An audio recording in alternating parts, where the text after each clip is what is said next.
Mensagem do livro Por que tarda o pleno avivamento, de Leonard Ravenhill, uma obra publicada pela editora Betânia.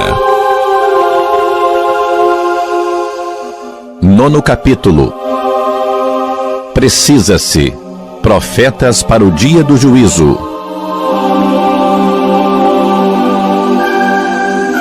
A cabeça de Paulo já está mesmo prestes a rolar. E daí? Então, diante de Agripa, esse destemido discípulo não tem medo, nem usa de meias medidas. Na verdade, ele não consegue ser falso em nenhuma situação, nem em nenhum lugar. A coragem física é uma forma pela qual um homem pode se distinguir. Mas a coragem moral, que não treme ante as opiniões dos outros, sejam eles quem forem, é outra coisa. Paulo possuía esses dois tipos de coragem, que fizeram dele um Daniel cristão numa cova de leões romana. Os homens poderão destruir o corpo de um profeta, mas nunca destruirão o profeta. Mas, como eu ia dizendo, quando Paulo se apresentou perante o rei Agripa, já estava com a cabeça prestes a rolar. Ciente de que já estavam bem perto dos pés daqueles que o sepultaram, ele prega com maior fervor, a ponto de aquele rei imoral gaguejar: "Por que me persuades a me fazer cristão?"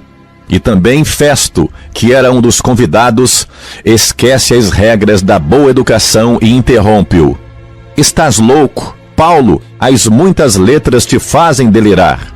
Ao que o apóstolo responde: "Não estou louco, ó excelentíssimo Festo." Acho que o tom de voz que ele empregou aqui dava a entender que os ouvintes é que estavam completamente loucos. Mas diga-me, quando pregamos o evangelho hoje, alguém acha que estamos loucos? Pelo contrário, não podemos fazer pregações muito taxativas, não é mesmo? Não podemos fazer isso. Afinal, temos que pensar em nossa reputação, nas multidões que vêm ouvir-nos, nas ofertas que temos que levantar e nos tantos anos que já temos de ministério. Faz alguns anos, os metodistas realizaram uma convenção anual em Newcastle, na Inglaterra.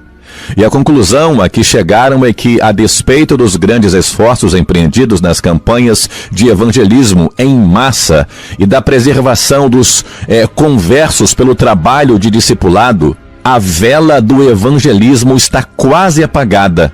Mas entre eles existem homens de grande coração, de visão ampla e de grandeza de mente. Um deles é Edwin Sangster, teólogo, escritor e agora também presidente da Junta de Missões Nacionais.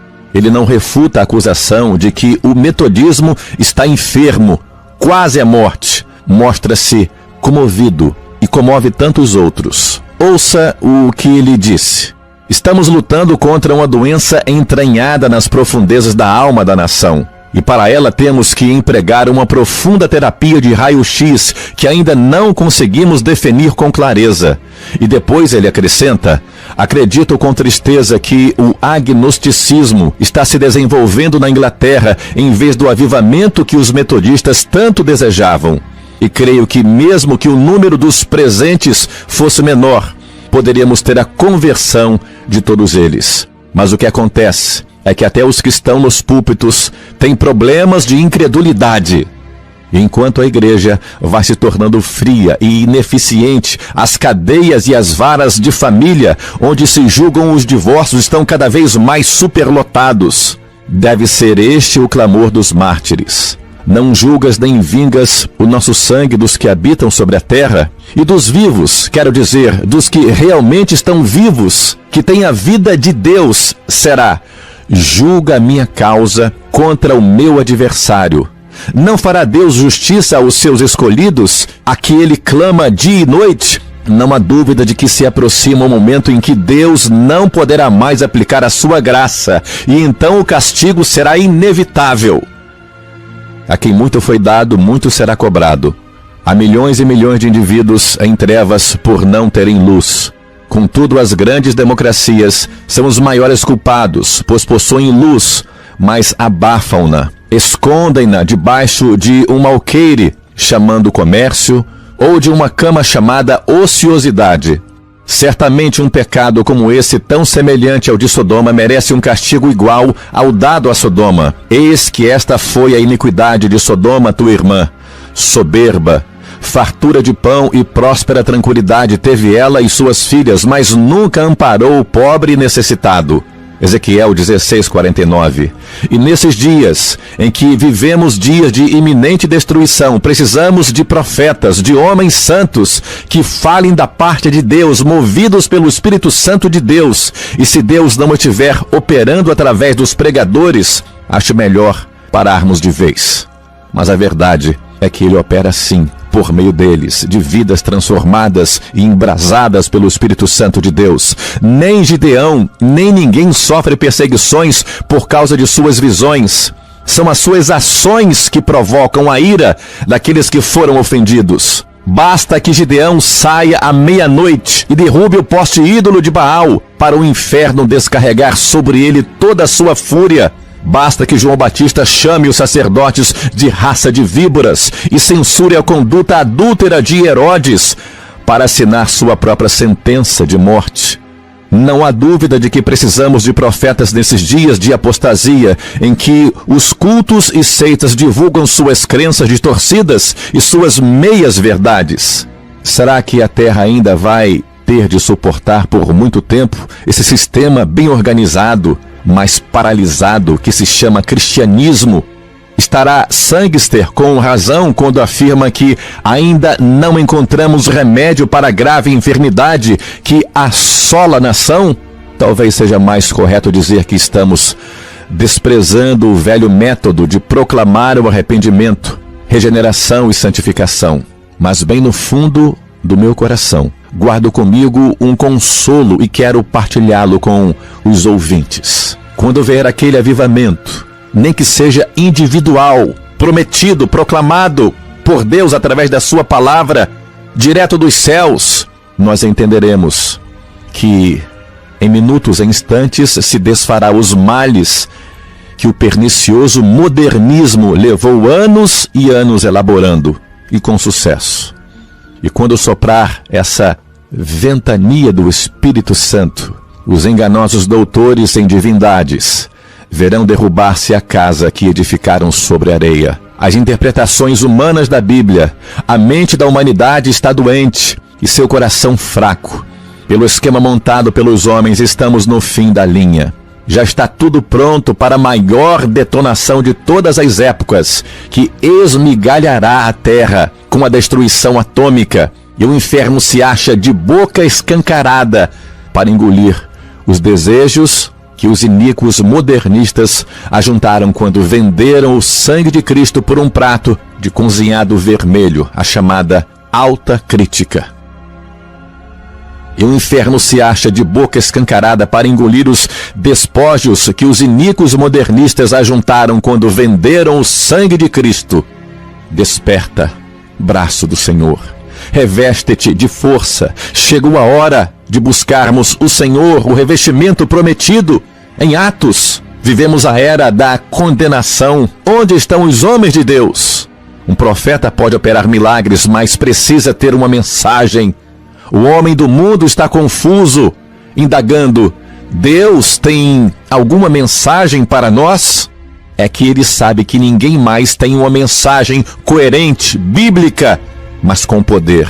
Mas como Deus não pode mentir, as profecias de Joel, capítulo 2, e Malaquias, capítulo 3, se cumprirão. De repente virá o seu templo, o Senhor. Que maravilhoso consolo para nós hoje, nesses últimos dias. No momento, a sequidão, no dia seguinte, a libertação.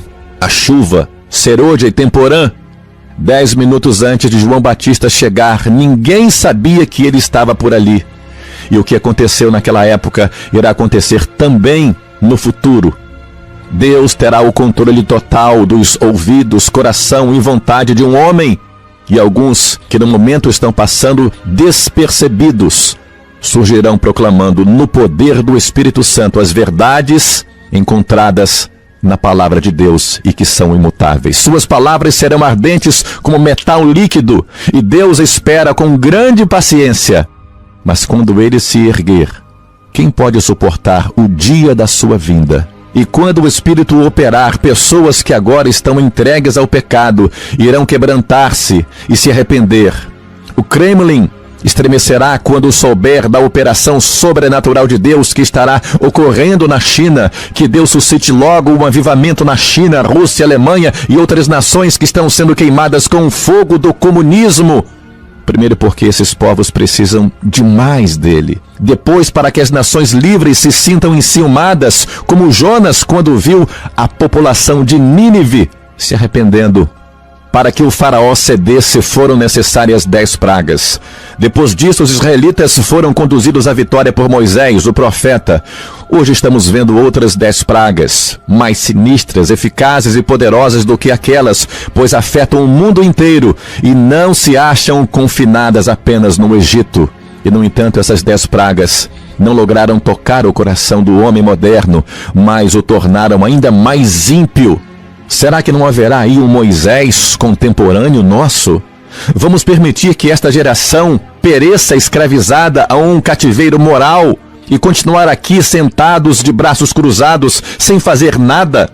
Será que vamos continuar sendo apenas espectadores que contemplam tudo como que hipnotizados, enquanto Lúcifer, Satanás, que já está com milhões de almas acorrentadas em sua carruagem infernal, vai levando muitas outras pelo caminho largo para as trevas eternas? Precisamos redescobrir o segredo daqueles homens benditos de que fala a palavra de Deus, os quais, por meio da fé, subjugaram reinos, fecharam bocas de leões, daquele leão que anda em derredor procurando alguém para devorar. Numa época como a nossa, de destruição iminente, este cristianismo sem vida, fraco, imobilizado, está precisando de homens cheios de Deus, de profetas movidos por Ele. Precisa-se de profetas de Deus.